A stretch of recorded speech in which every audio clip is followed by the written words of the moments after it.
Greetings and salutations, everybody. Welcome to AMC Movie Talk for movie fans, the best damn movie-related show on the planet Earth, coming to you from not our Stream.TV studios in Hollywood, California. We are coming from Leawood, Kansas today at the Death Star itself, as I affectionately refer to it as, AMC headquarters right here with the staff of AMC right here with us.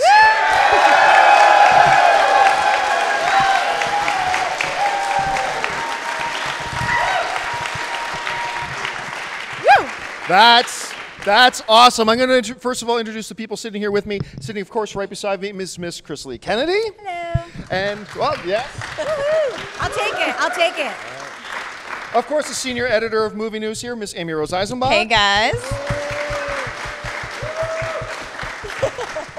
And writer, director of the upcoming film, The Death of Superman Lives, What Happens? Woo. Mr. John Schnepp. What's up? Hey. Nice job on the What Happened, John. I was trying to encapsulate my that. inner Chris Lee on that. All right. So listen, guys, this is obviously a little bit of a special episode that we're doing today. We've got a couple of movie issues we're going to run through. Then we're going to take some questions from the audience and things like that. And we're going to get started with this one because I think this one sounds the most weird and the most interesting. Will Smith. I just want to giggle whenever I say his name now. Will Smith was, of course, recently we announced that he was going to be a part of this new film, Brilliance. And Brilliance was about a world in the future where a certain segment of the population have certain superpowers, and the government and the people are afraid of them. No, we promise we're not an X-Men ripoff. And it was going to be called Brilliance. And he was going to be actually one of these people with superpowers that worked for the government, helping to keep the bad superpowered people in line. Will Smith has today officially dropped out. He's gone. He's out. There's nothing about whether or not he wanted Jaden Smith in it or not, but he's not there. So here's the question I have. For me personally, the whole idea of Brilliance was interesting because it was Will Smith getting back to his strong suit, the sci-fi actioneer sort of thing, without trying to be just a vehicle for his son to get famous. Right. So that was interesting to me. How interested are we in this picture now without Will Smith involved? Schnepp, let's start with you. I don't know, it just sounds like the TV movie version of Alphas or even Heroes. The idea itself is very already derivative. So whether Will Smith is in it or not, I'm still not sold on even wanting to see the film. But maybe Will Smith can be in somebody else's movie now. Amy Rose? I have cautious optimism. I think the premise is cool. I love sci-fi as a genre whole. It has a little bit of an Elysium factor as well with the 1% and all of that. Factor, yeah. So, I'm not extremely excited, but cautiously optimistic. And I was excited about Will Smith going back to those kind of roots. I recently watched Enemy of the State, which was fantastic. Yeah. And I love to see him go back to action. So I'm a little disappointed. Chris Lee? I can't remember the last Will Smith film that I truly enjoyed. Is probably maybe 7 Pounds. 7 Pounds 2008, really long time ago. Yeah. And so I wasn't really super excited that he was signed on, and I'm not really disappointed that he's not going to be there, but I am excited about the movie because I do like the 1% idea. You bring up X-Men, I thought of Divergent. You get that 1% of people that have this amazing power. So to me, the movie still sounds exciting, and I could care less that Will Smith isn't in it. See, here's the thing. Despite the fact that Will Smith has been making some questionable decisions lately, let's not forget, this is an Academy Award level nominated actor, dude. When he decides to apply himself, he's really good, and he can elevate a project that he's in when he wants to. I was thinking this was going to be a really nice reemergence for him. I honestly did. I thought this was a great, not just for the film, I thought this was a great move for him. It gets him back into that comfort zone because we've seen getting back into your comfort zone work for Vin Diesel. We've seen it work for Sylvester Stallone to a degree. To a degree. I think it would have worked for him as well. I think it's a mistake that he's leaving, and for me, I do lose some interest. Maybe he left so he could be in the new Independence Day Forever Part 4 5. or 5 or whatever. ID Forever. And you talk about all the new things he has coming out. Bad Boys 3 has been talked about. He has Focus that's coming out. And if you look on his IMDb, he's got so many things going on. He was talked about being producer in a new graphic novel coming out. So he's got so many things on his plate that maybe this was just not enough for him. Is he still a producer on Annie? He's listed as I know he is. Okay, because I know. Why are you pointing? I'm the Annie expert. You know, you. All things Annie, please direct it towards. Well, speaking of ID Forever, Part 1 and Part 2, the Independence Day sequels, director Roland Emmerich they've just announced, the CEO of MGM has just announced, Roland Emmerich is returning to the world of Stargate. And they are rebooting the Stargate franchise with a new, they didn't say with a new film, with a new trilogy. A new trilogy of Stargate films. Of course they did. Of course they are. Now, Stargate is a franchise that had a great start with Kurt Russell, James Spader. I keep wanting to say David Spade. Very different. It's very different guys. Little different. James Spader. I love the original. I really like the original Stargate SG-1 TV series, and then it started to wane a bit. So I think it's a good move to reboot this and not to just try to continue on. I'm excited about it, to be honest. I really am. I think very few people make things go boom as good as Roland Emmerich. And there's a visceral entertainment factor in what he does, despite the fact that he has other weakness. We won't talk about that Shakespeare movie he did. But I think this is his comfort zone, and this can kind of work. Maybe Will Smith is going to go do that. I don't know. But Schnepp, you heard the news this morning about rebooting a brand new trilogy for Stargate. What do you think? And do you think the audiences are ready for it? Well, I know Roland has wanted to do that. I think since Stargate came out, he's always had a plan to do a sequel and then another, and then he planned on making a trilogy with the original Stargate. Yes. Instead, it went to television. They lost the rights to be able to do it. He's always wanted to do it. So it sounds like he's had a plan. He's had a story. I don't know. Is Dean Devlin involved? I believe he is. Yes, he's on he is. Yeah, because I've always been looking for Moon 44, the sequel to that. Look it up. Yeah, I'm actually looking forward to the Stargate reboot as far as a brand new trilogy. I really like the original Stargate movie. So, Chris Lee? Stargate was a movie that I definitely watched with my dad, and as a kid, I definitely didn't appreciate it as much as an adult. So I'm really excited that it's coming back. And you guys know I'm such a huge Roland Emmerich fan. I was a huge fan of White House Down.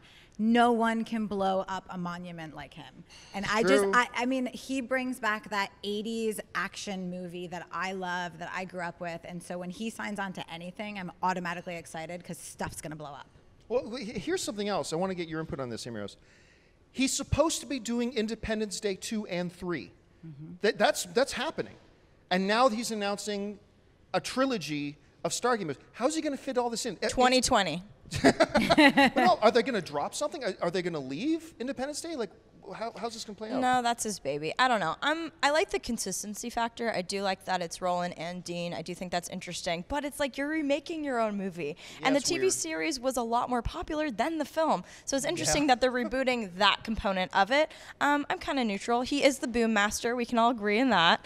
But I don't know. I'm usually pro original ideas. So I'm not that excited about it. It might be great. There is a lot of material they could cover. But you're right. His slate is really packed. So he's just the director, the director. So he can hire someone else to do it. But yeah, it will be interesting. I don't think this is going to be very soon. All right. Well, speaking of directors, let's move on to this. Directors of Captain America: The Winter Soldier, Anthony and Joe Russo, who did a magnificent job on Captain America, way better than I thought they were going to do. It has just been announced that they have signed on to write and direct the new film, The Gray Man. Now, here's a description. Now, this is based on a 2009 novel. The Gray Man is described as this. Court Gentry is known as the Gray Man, a legend in the covert realm, moving silently from job to job, accomplishing the impossible and then fading away. And he always hits his target. But there are forces more lethal than Gentry in the world, and in their eyes, Gentry has just outlived his usefulness. Now he is going to prove that for him, there is no gray area between killing for a living and killing to stay alive. So, we've got a hitman who the people he works for have decided he's now expendable and they need to take him out. We've seen this movie 500 times. But this is the Russo brothers. So, Amy Rose, to start with you. Does the description of the film excite you? And then how does the Russo's name attached to it alter that excitement? They pretty much did a 70s spy thriller with Captain America. Yeah, so really we know well. that they can crush it. I mean, when they were first, they have mostly TV credits. So when they were first attached to that bill, I was like, okay, this should be interesting. And they knocked it out of the park. That just dethroned one of my favorite comic book films of all time. So they crushed that. They do this really well. I am kind of a sucker for the premise of this. I really like it. And there's so many amazing action stars on the scene right now that could lead that pack. So I am really excited, especially with the Russo brothers, who can not only direct, but they're they're amazing writers. So yeah, I'm on board for this. And I know Brad Pitt was originally lined up, which would have been great because he can still carry a film. So it will be interesting now that they are in high demand who they attract to be the lead. Okay, so Schnepp, the Russo brothers are supposed to be directing Captain America 3. That is tentatively scheduled to open against Batman versus Superman in May 2016. May 6th, yeah. Right. As a director, as of right now, is there time for them to develop and shoot a new film prior to Captain America 3, or are we waiting for them to go into production until like late 2016? Yeah, Gray Man's not going to be hitting till after Captain America because, I mean, they have to be writing and working on producing Captain America this year to shoot it towards the end of this year to get it out next year. That's only 2 years away. Yeah. I mean, it's still irritating to hear about, like, yeah, it comes out in 2016. It's like, we're still in 2014. Yeah. Like, you know, we're talking like 2 years away, but it's really not that far away. So, yeah, I'm sure the Gray Man won't be coming out until after Captain America 3. It sounds like a cool premise. It's been done a million times, but with their unique spin on it, I'm sure it'll be interesting. It sounds like a guy who like lives deep undercover, like, you know, he's some kind of cell agent, like then kills somebody and disappears, you know. So I don't know. Sounds interesting. All right, Crystal Lee, what do you are you excited about the sounds of this? I'm super excited. They proved that they can do the thriller, the spy scene. They proved that the fight sequences, I mean, Captain America fight sequences were amazing. They've proved all that. And it sounds very Bourne-esque to me. And I love the Bourne films. Like, I can't get enough of the Bourne films. So anything to that premise, I'm excited for. All right, let's move on to our final main topic today. For those of you who may not know, there is a new Terminator movie coming. They started shooting it 3 weeks ago. Mm-hmm. They started principal photography on it. It's going to be called Terminator Genesis. No one's really nailed down yet what this thing is. It's not really. It's Terminator. That's all you Terminator. need to know. It's not really a reboot. It's not really a sequel. It's something in between. But you got Arnold back, proving apparently that robots age. So I mean, there we go. So these first images came out. We see Clark. Uh-huh. We see Jai Courtney. Yep. We see Arnold. Kyle Reese. Yeah, Kyle Reese. We see Arnold in there. This is our first. Now they put out a picture of like the slate about 2 or 3 weeks ago. I was like, okay, this thing is actually happening. That even excited me. Yeah, so. For good or for bad, it's happening. So we see this picture. Obviously, somebody's being broken out of prison. And the Terminator doesn't seem to be trying to kill them, so he must be working on their side again. Schnepp, what did you think about the image? I like it. I mean, it's fun to see Arnold with gray hair. He's like the T-1800 now or whatever. I mean, it's obviously like they must have woken him up. He was sleeping. I don't know how they're going to, but I know it's a time travel movie. So what I'd read is they're going to be jumping around into all the different Terminators that have already happened. But you'll see it from like their perspective. Like you'll see a scene that was in one of the earlier movies, but it'll be from them like looking around a corner or something. I don't know if it'll be that cheesy, but, it looks fun. I mean, from these pictures, it's really hard to tell. Other than they're like, are they in hospital scrubs or what's going on? Oh, actually, yeah, maybe. I I naturally assumed prison, but I think you're right. I think you're more on the target. Looks like they might be killing that dude who's like you can't see his face, but Khaleesi's got a gun on him. So, you know, and sorry, she's gonna be Khaleesi until this movie comes out. Definitely. So. Yeah, and you know Arnold is back, so that's exciting. You know, he's not like some weird naked CG like in Terminator Salvation where you just see him for a second. That's not even. Then he's gone. So don't utter those words, Terminator Salvation. Why not? Such a disappointment. I did not like that movie. Yeah. Anyway, what do you think about the picture? I like it. I just love this world, this universe, and it's so rich. And Terminator Salvation, even with Christian Bale, he couldn't anchor that film. It was all over the place. I'm sorry, McG, did not work for me. But I really like what Alan Taylor did with Thor 2, and I think he's going to do a fantastic job with this. And I mean, Linda Hamilton left some gigantic shoes to fill with Sarah Connor. She was phenomenal. She's one of the best femme fatales of ever for film cinematic history. But I think Emilia Clarke's going to crush it. And I really like this photo. It leaves a lot left to the imagination, but it's starting to shape a little bit about what we're expecting. And I love the concept of this Terminator aging, fitting into his surroundings more. Speaking of the cast, you and I have a major disagreement on the cast in this film around Jai Courtney. Sure do. Yes, we do. I think Jai Courtney is great. Meh.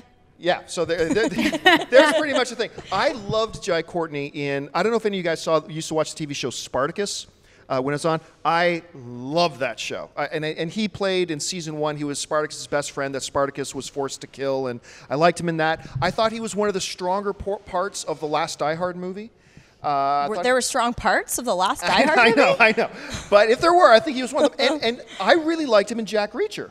I thought he was pretty, and I know you were kind of iffy on that. I just think he overacts. I can kind of see him acting. I don't think he's horrible. I'm not insulted by it, but I have yet to see him shine. And admittedly, I've not seen Spartacus, so I haven't seen that. But in all the films, I've seen at least 6 films he's been in, and I think he's overacting a little bit. Wasn't he one of like the angel dudes in I, Frankenstein? He was. Yes, he was. That's You're going to right. bring that I don't know up if you too? guys saw Not I, his best Frankenstein work. or not. There's a lot of cool explosions. Hey, be careful. Not his best work. A friend of mine wrote that movie. Let's be gentle. Well, I'm sorry for your friend.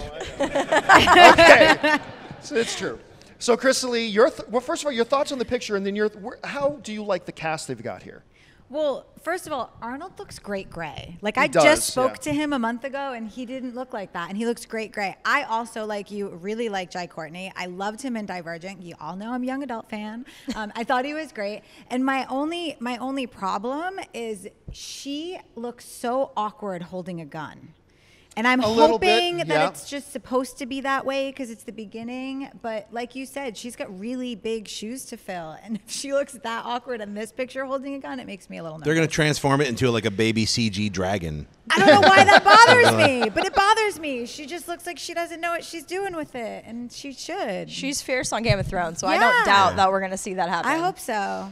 All right, well, we are going to turn our attention now to a bunch of people here at the AMC head office here submitted some questions for us to bring up. Woo! I have not, I'm going to warn everybody in advance, I have not, gone over these. I have not looked at these yet, so I have no idea. This could get dangerous. This could be dangerous. So we're going to start with the first question here that comes from Travis Maddox. And Travis. There he is. There, Travis. Hi, Travis! Do we have a camera on the studio audience? All right, so now you're on TV. Bam. You're famous, Travis. Okay, so here we go. The question from Travis is there was one, Travis, is there a story arc from the Star Wars extended universe? Okay, I like the question already. Is there a storyline from the Star Wars extended universe you could force Disney to keep as canon? Which one would it be? The Admiral Thrawn trilogy. Thrawn, yeah, without Thrawn. a doubt. I mean, the expanded universe in Star Wars, for those of you who don't know what we're talking about, after the Star Wars movies were done, about 5,000 novels from 3,000 different authors came up and blah, blah, blah, and none of it is actually considered canon or official. Now it's being qualified as expanded universe, and then there's real canon, which is the movies. And there's this, for those of you who watch the show regularly, you know what I'm talking about. There is this great Heir to the Empire series that takes place a number of years after Return of the Jedi, where the new leader of the Empire is this blue-skinned, red-eyed dude named Grand Admiral Thrawn, who honestly, besides Vader himself, is my favorite Star Wars villain. And if you were going to keep anything as canon, I would have kept that. But remember, just because it's not canon, Lucasfilm has said that the new creators of the films, J.J. Abrams, all the rest, Kathleen Kennedy, they are free to draw on the expanded universe if they so choose. So if they wanted to use a Grand Admiral Thrawn, they can, and then at that point, Thrawn becomes canon. But I don't know, Schnepp, what about you? Was there any other expanded universe story you would be interested in seeing? I was just going to say, Travis, you're a big sweaty nerd, and it's awesome. That's his ultimate that's a compliment. compliment, yo. Loving Compliment. way.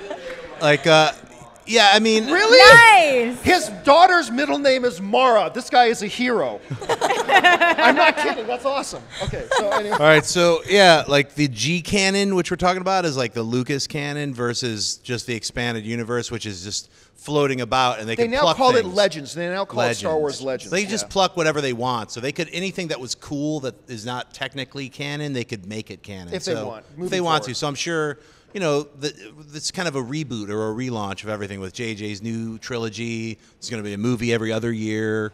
Every year? Every year, but every other year besides the trilogy, yeah. So, there's going to be a lot of brand new Star Wars stuff. So I'm sure they'll be plucking a lot of stuff from all of the, what is it, extended or expanded, or what It is used to it? be called expanded. The but now it's expandable called leg Legends. bands of Star Wars is what I would call it. Yeah, so I'm sure you'll be seeing whatever you want in the next 5-10 years. Did you guys have anything you want to add Basically, they were brilliant because they're not being held to the continuity factor, but they're also able to pull characters we love so much. So they they're choose, yeah. Yeah, and Adam Driver would be an amazing Thrawn. That's what I thought. The first time they said Thrawn. Adam Driver was from Girls, The first time they said Adam Driver was going to be in it, that's instantly what I thought was a younger Grand Admiral Thrawn. He's got enough kooky to make it work, so I don't know. I think he's going to be a solo kid. Here's to hoping. Chris Lee, anything? I don't know enough about the extended universe outside of the films to make a great comment, but I just can't wait for the next Star Wars film to come out.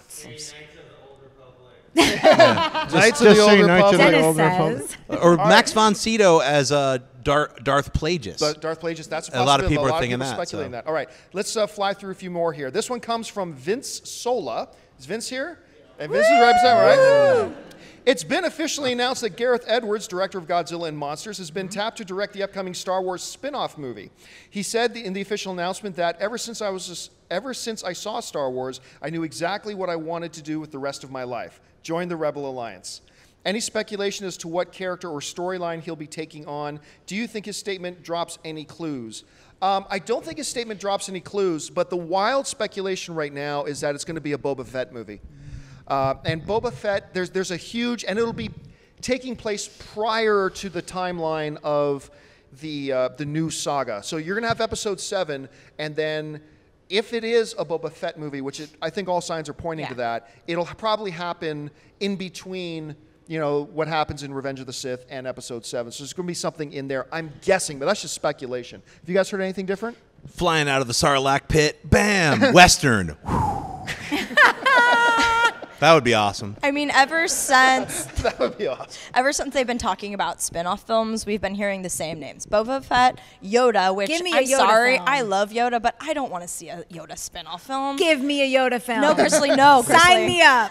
But and yeah, Han Solo, and Han Solo, of course, and that would be the most exciting to do a lot of stuff with. But on the note of Gareth Edwards, I think he's a fantastic choice for this. Not only does he have the love for the property, it's real, but look at his resume. I mean, Godzilla, the effects of that were incredible. He knows how The to world manage was effects. rich, and all of the hurricane and monsters and everything else he's dabbled with. So I think he's the man to do it, and I'm really excited about this news. Well, as long as everybody's wearing a helmet. Because, Godzilla didn't have the greatest human actor moments, so I think that's something to work on. So, all right, this next one comes from Jay Sprinkle. I hope I'm saying. Oh, but he's not here today. Okay, well, screw Jay.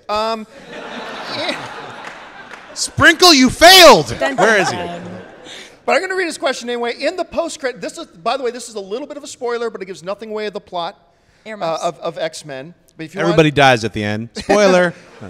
But you've probably heard this by now. In the post-credit scene of X-Men, of the latest X-Men movie, they featured Apocalypse. Is there any new information about that upcoming movie? As far as I know, all we know for sure is that the writer, Simon Kinberg, has already confirmed that the new movie Apocalypse is going to focus on the X-Men First Class cast. But there will be a couple of first-generation X-Men in there. We have to assume one of them is going to be Hugh Jackman. By the way, have you guys all seen X-Men First Class? Have you ever seen a 46-year-old man look better? I mean, I'm looking at that movie, and you see, every married man knows the look on their wife's face when they're looking at another man that they would leave you for in an instant. And I look over at my wife's face, and she's got that look on her face, and I just think to myself, I can't even blame her. I mean, just look at this guy. This is ridiculous. And that was his choice to go nude.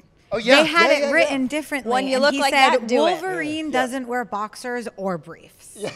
So this is how Wolverine his rolls. choice. And he knows he ain't going to look like that. Good choice, my man. Forever. He worked hard. But Patrick Stewart has also dropped hints that he may be reprising his role as Professor Xavier again. How they'll manage that, I'm not really sure. But have you guys heard anything else definitive about Apocalypse? Quicksilver's going to be in definitely Apocalypse, going to be there. which I'm ecstatic about because he was incredible in Days of Future Past. When they first did First Class, Vaughn said the sequels will be the 70s and then the 80s. So they did the 70s. I think Kinberg mentioned that it was going to be the 80s with the younger cast. But in X-Men Days of Future Past, Wolverine doesn't know anything that happened. Let's not get too much away. Let's not get too much away. Anyway, guys, they're probably going to have both versions are going to be in the sequel. So, all right. Let's move on to the next one. This next question comes to us from Travis Maddox. Is Travis here? What? Boo! You can't have two questions. Favoritism. All right. Here it goes. There are talks of a Doctor Strange movie being a part of Phase 3 of the Marvel Cinematic Good question. Universe. This is easily my favorite character. Who do you think would be a good choice to cast in this role? For those of you who don't know, Doctor Strange would be a real stretch for Marvel. He's like pure magic. He's the sorcerer supreme of the Earth realm. Laugh all you want. I said this before on the show. I will say it again. I have always pictured a guy I've never picked for any other role before, Patrick Dempsey.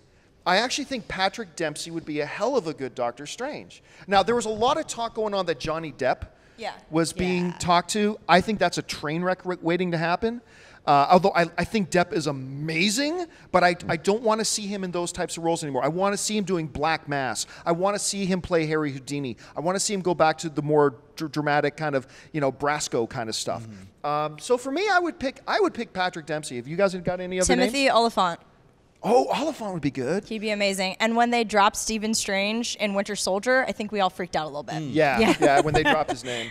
I would throw Cumberbatch in there. Why not? He's like, throw him in anything. Yeah, Chuck Cumberbatch in there. Why not? You do no wrong. Give him a mustache. He's all pissy. Has to go train with the old one. That'd be awesome.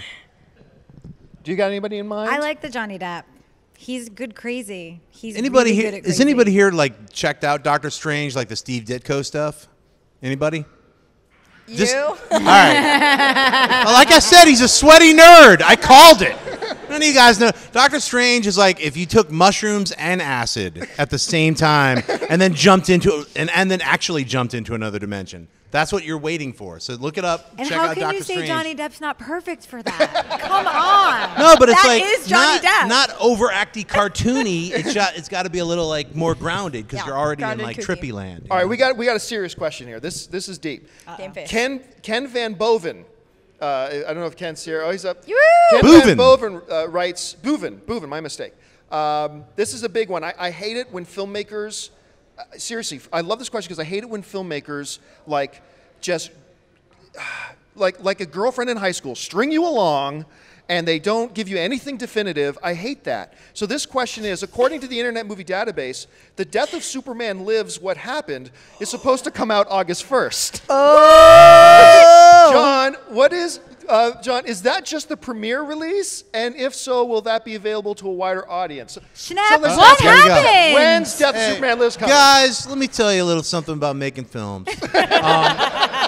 When you're making TV or movies and you have a script, you can actually then hire actors and then move along at a good rate. When you're making a documentary, you're beholden to the subjects to give you interviews. So for me, I was like, hey, I'm going to have the film done in a year. I'm going to rock it. And then I just could not get in contact with these certain people who were like, oh, we're busy making other giant movies and this and that. So it took a really long time to lock down these people. But I got Kevin Smith. Woo! I got Tim Burton. I went to England and filmed the interview 2 months ago. So it's taking a long time. Even just last week, I interviewed Lorenzo de Bonaventura, the producer of Transformers and G.I. Joe, but he used to be president of Worldwide Productions in '97. So it's taking a while to get everyone I want to get, but I'm going to get them. And I was projecting that I'd have the documentary done August 1st, but it's not. And it's going to be done when I'm done with it. So that's kind of how it is. So as a documentary, when I'm done, you'll see it. So and then it'll be everyone worth will it. know what happened. And then you'll know what happened. Everyone will know. I already know what happened, but I can't spoil it, yo. All right, I'm gonna take one more question we got here, and then I'm just gonna see if anybody's got a live question you'd like to ask. And for all those, I know a lot of people are afraid to speak in front of other people, but Don't be scared. don't be scared. All right, we're gonna bring this up here. This is also from Ken, and Ken writes and he asked, in the Wednesday, May 28th episode of AMC Movie Talk, John suggested that if consensus sees that Guardians of the Galaxy as a good comic book movie, that 2014 would be the best year of all time for comic book films. Dennis hesitated, pondering. Dennis hesitated, pondering the year The Dark Knight came out, but couldn't recall what else came out that year. Well, it was 2008, the same year that Marvel launched their cinematic universe with Iron Man in May, followed by The Incredible Hulk in June, and finally The Dark Knight in July. With that extra bit of information, Dennis, how would you vote? In addition to how would you consider, in addition, would you consider doing an AMC Versus this fall for the best comic book movie year? Actually, that's a great topic for an AMC Versus. So, Dennis. Get over here. Now that you know that Iron Man and The Incredible Hulk, which, by the way, I'm in, Just want to throw that out Shameless there. Humble brag. Humble It's brag. like who started it again? It's Edward Norton. Edward Norton, and then yeah. my name is just below that. Yeah, totally. Okay, so now that you know that, if Guardians is good, would you call it the best comic book movie year, or would you say that 2008 would be the best one? 2008. Yeah, I think a lot of people would say that. Really? Dennis voted 2008. Actually, show of hands, just because I'm curious. Considering we've had Captain America 2 and now X-Men, Days of Future Past, if Guardians of the Galaxy is generally agreed upon by all not to be the greatest movie ever, but Wait, a you good forgot film. Spider-Man 2. Oh, yeah, it doesn't count. We're not talking about that. How many of you would say, and then understanding 2008 was Iron Man, The Dark Knight, and The Incredible Hulk, but we'll take that one out of it too. How many of you would say 2008 would still be considered the best year for comic book films? And how many of you would say 2014? What? Okay, so I think 2008 has it by a little Yeah. bit. I think Because it's 2 to 3. Because I don't count the Incredible Hulk on the same level. No Well, offense. well, yeah. You were amazing in Yeah. it. Amazing. I think out of Iron Man, Dark Knight, Captain America 2, X-Men Days of Future Past, and let's assume Guardians of the Galaxy is just good, I think The Dark Knight is the best no question. film. But if it's Yeah. spectacular, But then if it's yeah. overall, I don't know, Captain America 2 and X-Men were so Amazing. good. Amazing. It's a tough question. All Yeah, right, good well, question. Let's take just a couple minutes here before we wrap things up. Does anybody want to ask any live questions? Okay, Yeah. right back there. Sir, start with what's your name? My name's Nick Russo. Nick. All right. What's your question? I've got another recasting question for you. Okay. So rumor is Hugh Jackman's got 2 more films on as Wolverine. That's the rumor. Right. Wolverine's not done in the X-Men movie universe. Who do you want to see take up that mantle? Okay, so if you couldn't hear him, Nick is So asking, hard. okay, look, he correctly points out Hugh Jackman theoretically has 2 more films to go because we know he's going to do X-Men Apocalypse, and then he is leaning towards doing another Wolverine standalone film. He can't do this forever. Who says? So who says? But after seeing that, we used to say, hey, just let Hugh Jackman go. He served us well for 15 years. Then we all saw X-Men, and Schnepp's like, sorry, do it. Hugh, you're not allowed to retire. Yeah, he's not going to not be Wolverine. We're going to make him be Wolverine. He can never retire. So don't worry about it. But he can't do it forever, so who could we see? How do you fill the shoes of Hugh Jackman as Wolverine? We've known him in this role for 15 years. Like, How many times have we had the Robert Downey Jr. who's going to be the next Iron Man conversation? Yeah, but When we these haven't people known are him for nearly amazing. as long, No, but he's right? become that. Yeah, Wolverine. It's a really, really hard one to envision someone else in that role. I'd say, let's ask that question again in 8 years. Because we don't have to really worry about it. Like, Hugh Jackman already said, he was like, this was a week ago. He's like, I think I could still be, after seeing the X-Men movie in the theaters, I think I could actually be really Wolverine trying for to a few think. more movies on top of the 2 that he already said he was going to do. So he's going to sweat out at least 5 more. So that's at least 10 more years. He's 55. Then let's worry about it. Do you have a name in mind? Yeah. Come on. Okay, I know, well, it's hard. let's put it this way. I actually started to really like Fat Schwarzenegger, but wait, what was the last movie he just did? No, trust me, follow me here. All right. What was the last movie he just did? Sabotage. Sabotage, okay. How many of you guys saw Sabotage? Okay, no. One person! Me and Brett. All right, me and Brett. So, okay, there's a scene in Sabotage where Arnold, he's mad at somebody and he's in the gym. Per usual. And dear heavens, physically he's back. They pumped him full of 4 quarts of horse steroids and he looks as good as ever. He looks huge. And then we saw one picture that we don't have up here, but one picture of Arnold working out for Terminator.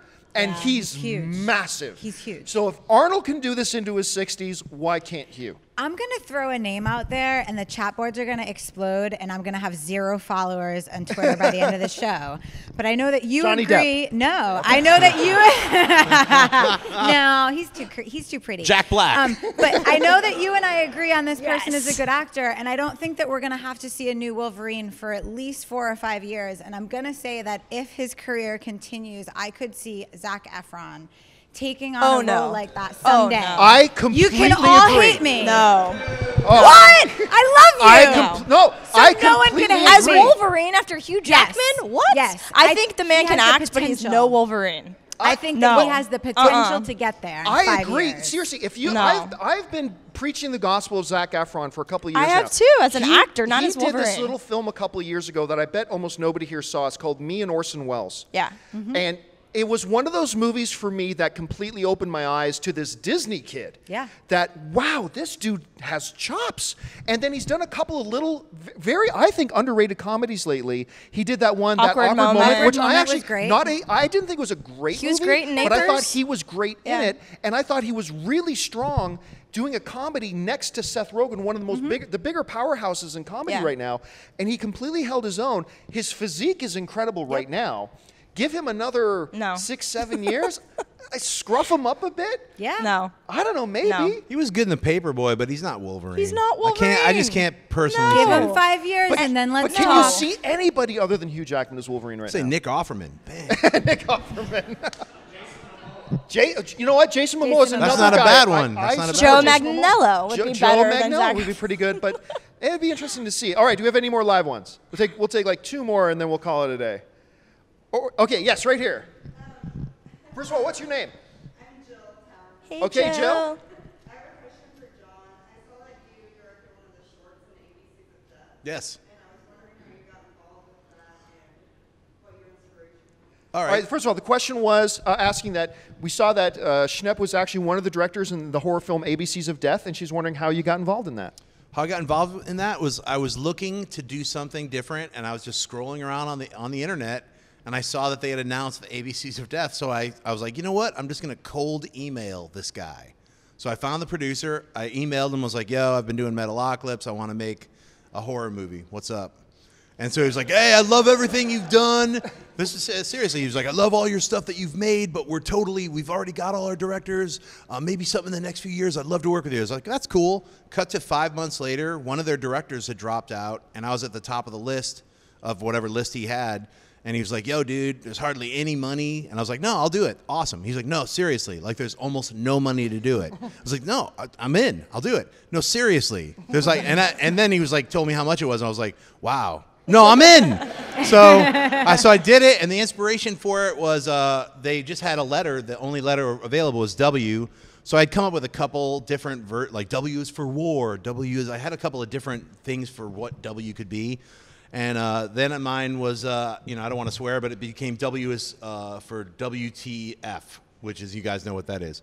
And which it was just kind of like a freak out mind freak, like gases in the sky make all your inner, most horrible visions come true, and everybody's visions are coming to life. And so that was kind of fun for 5 minutes.